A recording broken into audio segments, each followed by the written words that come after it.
Assalamualaikum warahmatullahi wabarakatuh. Muslimin muslimat yang dirahmati dan dikasihi sekalian. Alhamdulillah wassalatu wassalamu ala Rasulillah. Syukur pada Allah SWT. Salawat dan salam atas Rasulullah sallallahu alaihi wasallam.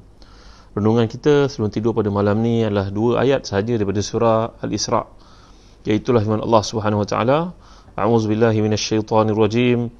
Wa qada rabbuka alla ta'budu illa iyyah wa bil walidaini ihsana. إما يبلغن عندك الكبر أحدهما أو كلاهما فلا تقل لهما أف ولا تنحرهما وقل لهما قولا كريما واخفض لهما جناح الذل من الرحمة وقل رب ارحمهما كما ربياني صغيرا. Sadaqallahul azim.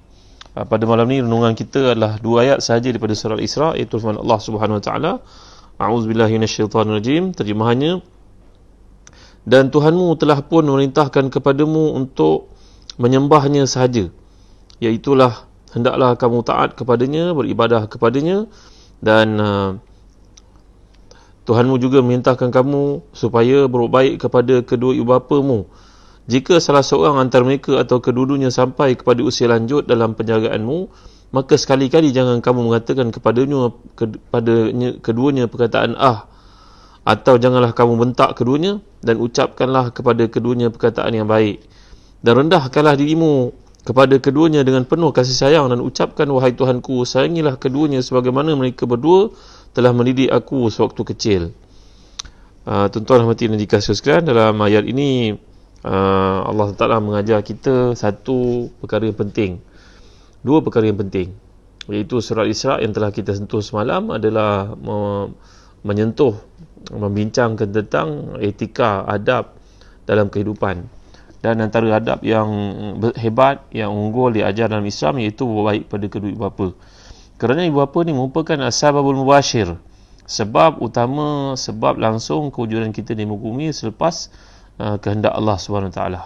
Allah menghendaki kita lahir ke muka bumi, dan ibu ayah kita lah merupakan insan yang bertanggungjawab dengan izin Allah membawa kita ke dunia ini.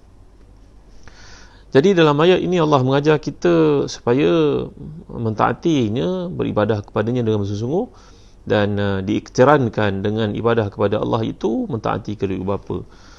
Jadi kita akan lihat dalam ayat Allah Subhanahu Wa Taala, sentiasa Allah mengajar kita beribadah kepada Allah itu disertakan dengan berbuat baik kepada kedua ibu bapa, walaupun kedua ibu bapa itu merupakan orang kafir sebagai contohnya. Kerana Allah menyatakan dalam surah Luqman, wasahibhuma fid dunya ma'rufa wattabi' sabila man anaba ilai. Jadi kalau ditakdirkan seseorang itu masuk Islam, ibu ayahnya belum dapat hidayah, maka hendaklah sentiasa buat baik pada mereka, bersahabat dengan mereka, menghargai mereka. Tapi Allah melarang kita melakukan perbuatan-perbuatan syirik yang mereka lakukan.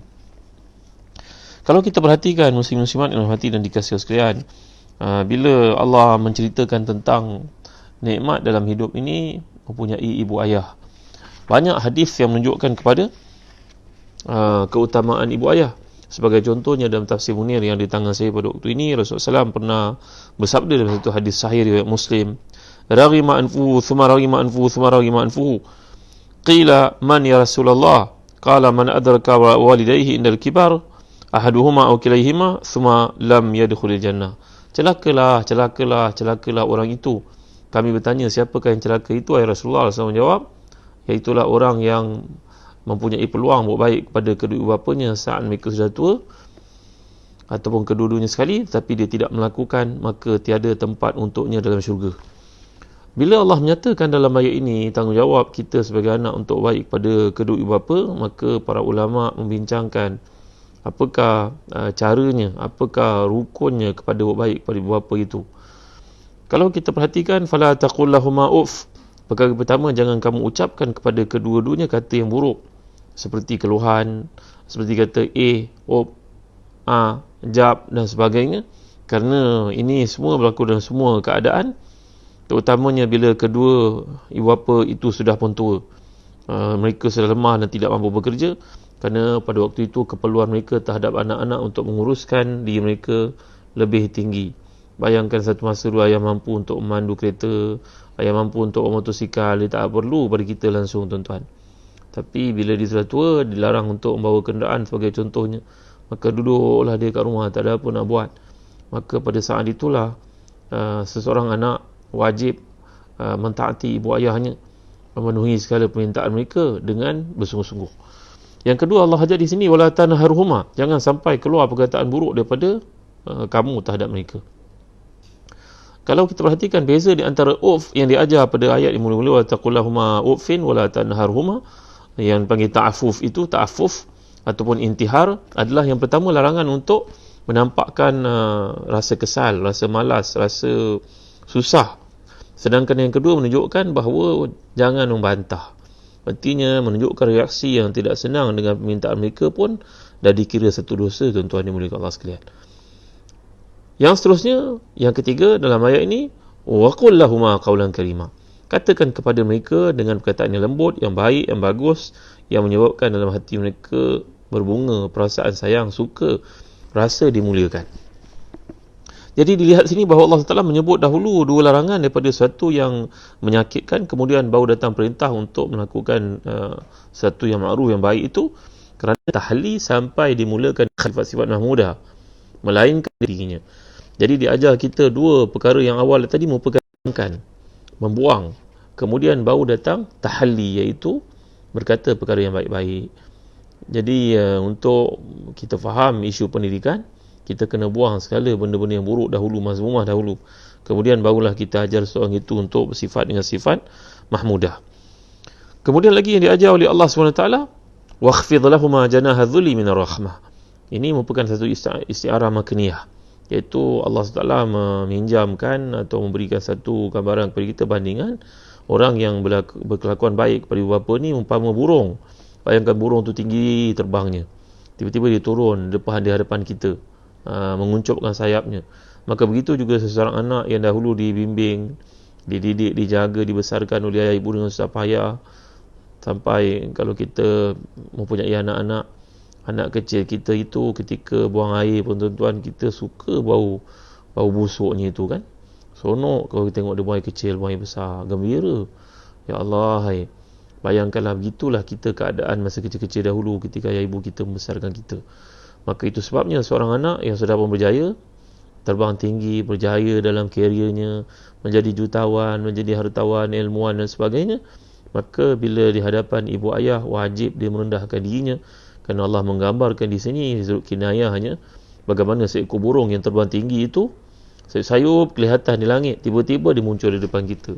Maka begitulah sikap seorang anak, walaupun sibuk macam mana sekalipun, tiba-tiba bila datang permintaan ayah ibu, dia tidak akan mengenepikan permintaan ayah ibu itu, walaupun diubahkan oleh Allah dalam konteks ayat ini. Lagi Allah mengajar kita yang kelima dalam ayat ini, wa qur rabbirhamhuma kama rabbayani saghira, mohonlah rahmat dan kasih sayang kepada Allah untuk keduanya ketika mereka masuki usia lanjut, bahkan setelah meninggal dunia. Al-Qafal berkata, dalam mengajarkan cara bakti kepada kedua orang tua, Allah tidak sekadar mengajar ucapan yang wajib disampaikan kepada keduanya, tapi dia juga mengajar kita bagaimana untuk berdoa kepada Allah agar dilimpahkan keberkatan, kebaikan, kerahmatannya ke atas ibu bapa kita.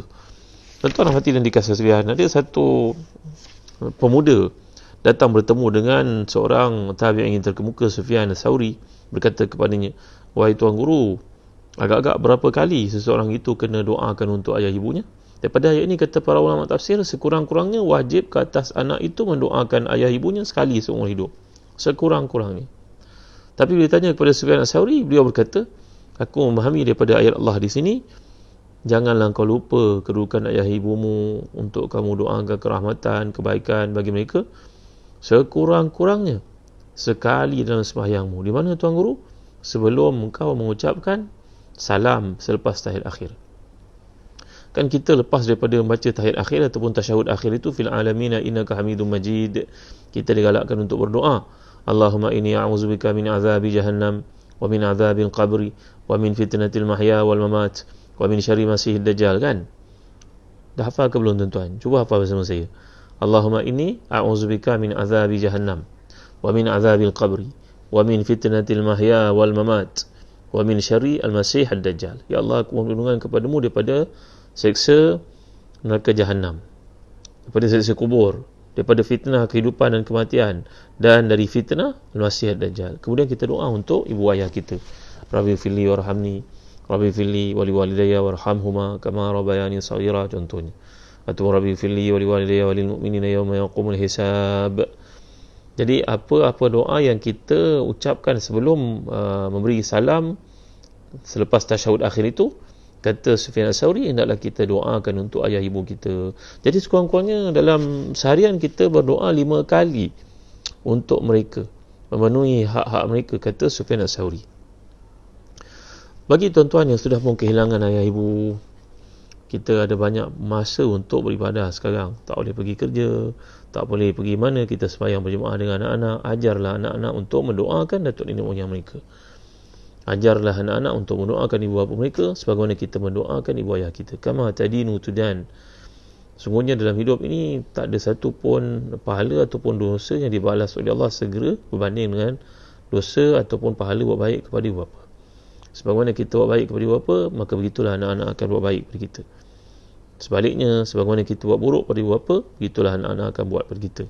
Bagi kita yang sudah ketiadaan ibu ayah, diajar oleh Nabi SAW, kata para ulama, dan hadis ini boleh kita lihat dalam riwayat Al-Hakim, Ahmad, Abu Dawud, Ibn Majah, bahawa Nabi mengajar kepada kita yang sudah pun ketiadaan ibu ayah, iaitulah antara perkara-perkara yang boleh kita lakukan mencapai dengan buatan-buatan itu menjadi anak yang saleh.